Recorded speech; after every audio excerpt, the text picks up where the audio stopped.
Hello, this is doctor शताब्दी, writer and researcher. और जैसा कि आप जानते हैं कि मैं असम स्टेट से बिलोंग करती हूँ।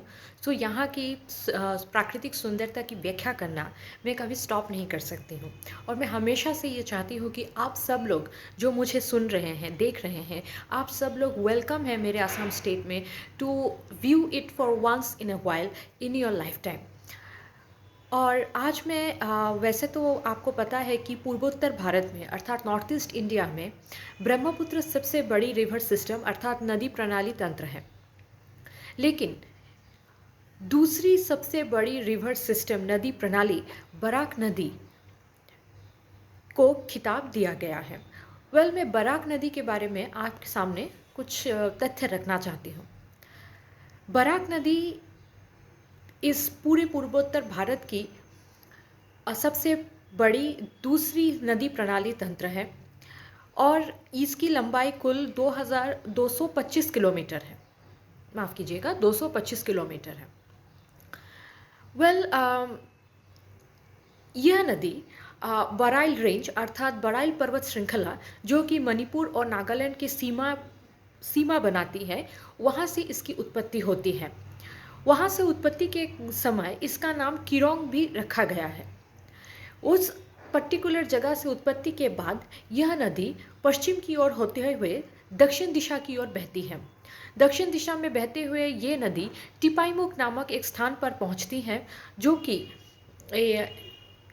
कि यहाँ जहाँ इसका नाम बराक में परिवर्तित हो जाता है। बराक नदी उत्तर की ओर मुड़ती है और काछा मतलब कि आसाम का काछा डिस्ट्रिक्ट और मणिपुर के बीच एक सीमा बनाती है। यह नदी धीरे धीरे सिलचर की ओर आती हुई दो भागों में विभक्त हो जाती है। पहला कुशियारा नदी और दूसरा सूरमा नदी। कुशियारा नदी और सूरमा नदी में विभक्त होने के बाद ये बांग्लादेश में एंटर कर जाती हैं। कुशियारा नदी जो कि एक बहुत ही मुख्य मुख्य महत्व रखती है यह नदी, क्योंकि यह नदी असम और बांग्लादेश के बॉर्डर का एक सीमा रेखा तय करती है। आपको ये बता दूं कि हमारे भारत देश में जहाँ नदियों को माँ और देवी का रूप दिया गया है और माना जाता है, इसी तरह हम असमवासी बराक नदी को भी एक देवी और माँ के रूप में पूजते हैं। इसके अनुष्ठान के नमामि बराक नाम का एक अनुष्ठान रखा गया था, जहाँ इसमें विभिन्न पूजा एवं उसकी उपासना की गई थी। ये बराक नदी मुख्यतः हमारे जल स्रोत है।